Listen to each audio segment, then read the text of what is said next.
एक साहूकार और एक साहूकारनी थे। वह धर्म पुण्य को नहीं मानते थे।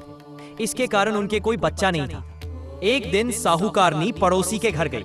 उस दिन सकट चौथ था। वहां पड़ोसन सकट चौथ की पूजा करके कहानी सुना रही थी। साहूकारनी ने पड़ोसन से पूछा, तुम क्या कर रही हो?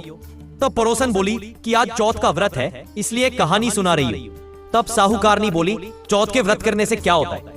तब पड़ोसन बोली, इसे करने से अन्न, धन, सुहाग, पुत्र सब मिलता है।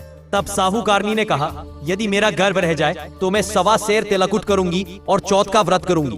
गणेश भगवान की कृपया से साहूकारनी के गर्भ रह गया, तो वह बोली कि मेरे लड़का हो जाए तो मैं 2.5 सेर तिलकुट करूंगी।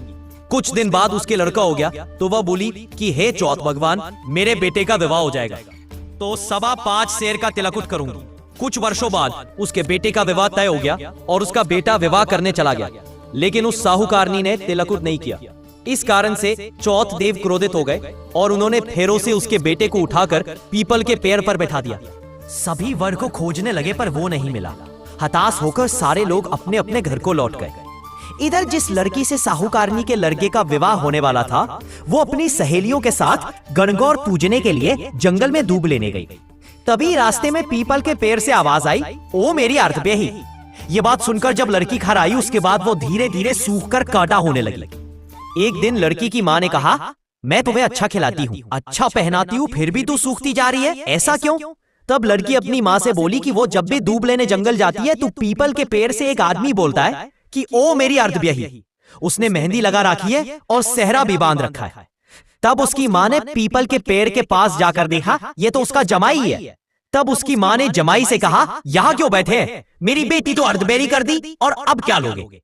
साहूकारनी का बेटा बोला, मेरी माँ ने चौथ का तिलकुट बोला था लेकिन नहीं किया, इसलिए चौथ माता ने नाराज होकर यहाँ बैठा दिया। ये सुनकर उस लड़की की माँ साहूकारनी के घर गई और उससे पूछा कि तुमने सकट चौथ का कुछ बोला है क्या?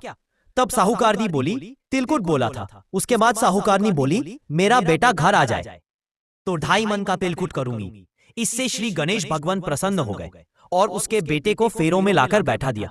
बेटे का विवाह धूमधाम से हो गया। जब साहूकारनी के बेटा एवं बहू घर आ गए, तब साहूकारनी ने 2.5 मन तिलकुट किया और बोली, हे चौथ देव, आपके आशीर्वाद से मेरे बेटा बहू घर आए हैं, जिससे मैं हमेशा तिलकुट करके व्रत करूंगी। इसके बाद सारे नगर वासियों ने तिलकुट के साथ सकट व्रत करना प्रारंभ कर दिया। हे सकट चौथ, जिस तरह साहूकारनी को बेटे बहू से मिलवाया, वैसे ही हम सबको मिलवाना। इस कथा को कहने सुनने वालों का भला करना। बोलो सकट चौथ की जय, श्री गणेश देव की जय।